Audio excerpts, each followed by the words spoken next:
So inside of tasks or any text inside of Microsoft Project, you can also add in email hyperlinks.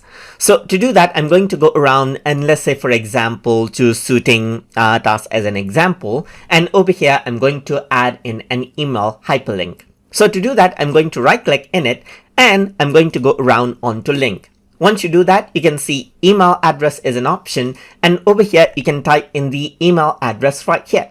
So I'm just going to go around and say tututube@outlook.com, for example, right here, just like this. And mail to tututube@outlook.com is added in as a hyperlink. So I'm just going to go around and say example subject right here, just like this. And this is what you have.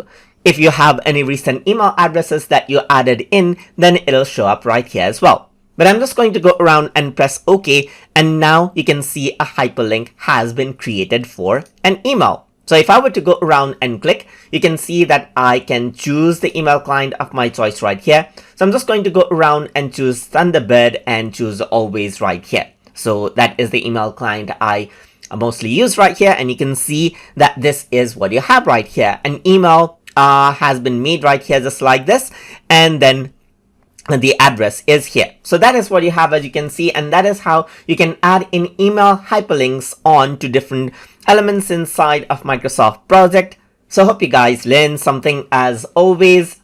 And as always, please like, comment, share, and subscribe.